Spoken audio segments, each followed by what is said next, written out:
Every year, there's always a group of teams that end up being better than they were in the previous year. So today, let's talk about the 5 NFL teams that I personally believe will be the most improved teams heading into the 2024 season. So before we actually get into the list, I want to hand out 2 honorable mentions. These teams are going to be honorable mentions because they were already good teams last year, but they were just injured. And those are the Cincinnati Bengals and the New York Jets. With that being said, let's get into the list. And we are going to begin with the Carolina Panthers. Now, when I say the Carolina Panthers are going to be much improved, that doesn't mean they're going to be a playoff team. In fact, I would vouch to say that it's very unlikely that this team even comes close to making the playoffs. But when I talk about a most improved team, I'm talking about they're going to win much more than just 2 games next year, with a ton of improvements in the receiving room, along the offensive line, within certain position groups on the defense, and of course, improvement from the quarterback and coaching room. I believe this Panthers team could be a decent team next year. Now, I considered putting in a number of other teams out there, which I might save those teams for a part 2 to this video. But for me, looking at who their opponents are in this upcoming season, I felt more comfortable putting the Carolina Panthers in there,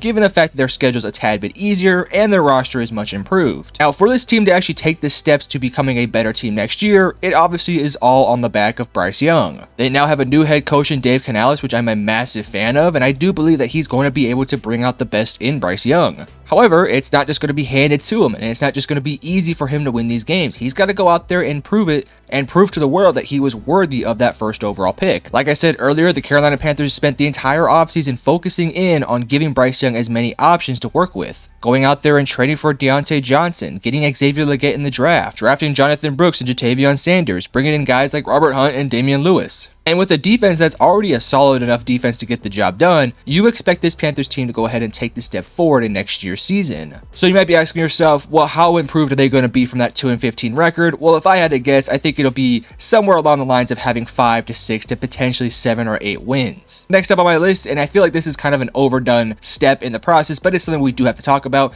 it's the Chicago Bears. When you just brought in a brand new quarterback and a brand new wide receiver 1, and you also had a very successful offseason, you're going to end up on this list. Last year, they had a 7-10 record with Justin Fields and DJ Moore as their 2 cornerstones on the offense. And now you can look at multiple other positions and talk about them being the cornerstones for this team moving forward. Offensively, Caleb Williams will be the starting quarterback next year, as that was just announced, and that is by no means a shock. But you surround a young quarterback like Caleb Williams with as much talent as possible. DeAndre Swift, DJ Moore, Keenan Allen, Rome Odunze, Cole Kmet, and an offensive line that's starting to take shape. Not to mention, if everything does go the way of the Chicago Bears, I look at this defense and I think it is a top 5 defense in the NFC. And with this defense having to face up against some very good offenses in the NFC, it's going to be very difficult to sort of differentiate yourself, but I do think the Chicago Bears have a very solid chance of being able to do so. Now, similar to the Carolina Panthers, I cannot confirm that the Bears are actually going to make the playoffs. In fact, if I had to guess, they're either going to be ending up in the 7th or 6th seed or not making the playoffs at all. But after having a 7-10 record last year, and after all the improvements that they just went through this offseason, I could easily see this Bears team reaching to that 9 to 10 win mark. It's gotten so far that people are starting to call the Bears a little bit overrated at this point, but I think they're properly rated. I think that roster-wise, if everyone does their job, they're going to be a very successful team next year. To me, it comes down to, can Caleb Williams be the guy we think he is, and can the coaching staff get the job done? And once we see that come week 1, we'll figure out if this team is much improved or right where they were last year. Next up at number 3, we're going to be talking about the Indianapolis Colts. Now, the Indianapolis Colts are in a tough situation because of the AFC South and how talented it is, but a big reason of why the AFC South is as scary as it is because of teams like the Indianapolis Colts. The Indianapolis Colts have had 2 very successful back-to-back drafts. Last year, they picked up Anthony Richardson and Joshua Downs. In this year's draft, they wound it up with Laiatu Latu and Adonai Mitchell. And I truly do believe that roster-wise, this might be the most talented team in the entire NFL. Unfortunately for the Colts and their roster, they're going to be competing with the likes of the Houston Texans and the Jacksonville Jaguars and the Tennessee Titans for the next foreseeable years. And all of those teams are genuinely talented just as much, if not sometimes more, than the Indianapolis Colts. But for me, my belief in this Colts team is really brought up into 2 people, that being Anthony Richardson and Shane Steichen. Shane Steichen had this team as a 9-win team with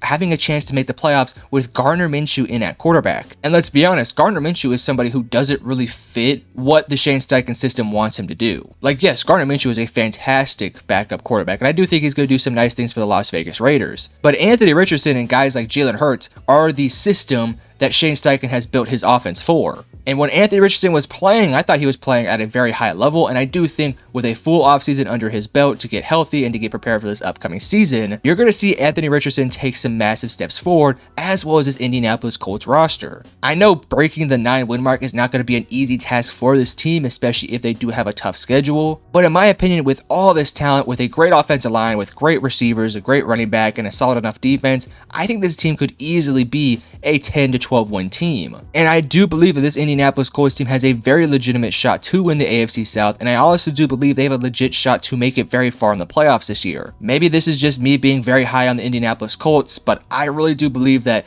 this team has the makeup of a team that could make a very deep playoff run. At number 2, we got to talk about the Atlanta Falcons. Similar to the Chicago Bears, this one does feel a little bit overdone at this point. However, when you do bring in a backup quarterback like Michael Penix Jr., and of course your starting quarterback in Kirk Cousins, you're going to take some dramatic steps forward. Last year, they went 7-10 and had another disappointing season, but that wasn't really due to the fact that the talent on this roster underperformed. It was mainly due to the fact that your starting quarterback was Desmond Ridder and Taylor Heineke. But now, as I mentioned earlier, you now have a genuinely good quarterback in Kirk Cousins. Hopefully, he comes back from that Achilles injury okay, and a very stout backup quarterback in Michael Penix Jr. Now, I've talked about why I didn't love the Michael Penix Jr. pick in a different video, so if you do want to check that out, I'll have it pinned up right now. But that doesn't change the fact that he is an extremely talented quarterback and that he does make this quarterback room much better. The one issue for this Falcons team, as I said earlier, was the quarterback room, and now you have two guys who can easily fill in that position and play at a high level. And when you have a roster that has as much talent as this Falcons team with guys like Drake London, Darnell Mooney, Kyle Pitts, Bijan, a successful offensive line, and a defense that took a lot of big steps forward last year, you're going to see a lot of improved progress from this team. Not to mention the Falcons play in the NFC South, which is probably the worst division in the NFL. With teams like the Carolina Panthers, the New Orleans Saints, and the Tampa Bay Buccaneers, I think the Atlanta Falcons are clearly the most talented and the best of the 4 teams. Now, with that being said, do I imagine that the Falcons are just going to cakewalk over all 3 of those teams? Probably not. They'll probably lose a game or 2 in that division. But if their schedule is easy enough, I could easily see this Falcons team having a 10 to 11 to a 12 win season. I also think in some ways the Atlanta Falcons are starting to be a tad bit underrated at this point, which I will be making an underrated video at some point this offseason. But I've seen many people, whether it was on TikTok or whether it's on YouTube or analysts, talking about the Atlanta Falcons not even being a playoff contender. And to me, that just makes no sense at all. They were a quarterback away this year, and now they get 2 good quarterbacks and all of a sudden they are a bad team. I think in some ways the Michael Penix Jr. pick has somewhat soured the minds of a lot of analysts and a lot of content creators that has forced them to say the Atlanta Falcons are a worse team than they actually are. They're a very good team, and I can easily see them making the playoffs and making a deep run if need be. But at number 1, we're going to be talking about the Washington Commanders. Now, the Washington Commanders last year were 4-13 and were very disappointing, but they basically had a complete overhaul of the offense. I mean, if you go to their depth chart and you look at all their starters and compare them to who they were last year, it is a completely different roster. The only real returning players who are going to be starting for this team next year are, of course, Jahan Dodson and Terry McLaurin, some of the offensive linemen, Jamin Davis, their cornerback room, and their interior defensive line, but everything else, including some positions along the offensive line as well, are completely different. We'll start off with Jayden Daniels, who I'm not the highest on. I'm sorry, Commanders fans. I had Drake May over him. I hope that doesn't make you guys think that I don't like you guys. And I do think Jayden Daniels will be a very good quarterback for this team. My issue with the pick is I just felt personally that Drake May was a better prospect and a better talent. But does that mean that Jayden Daniels can't be a starting quarterback in the NFL? No, I think he's going to be very good. So with him being the leader of this Washington Commanders offense, which is an offense that is already pretty talented with guys like Terry McLaurin and Austin Eckler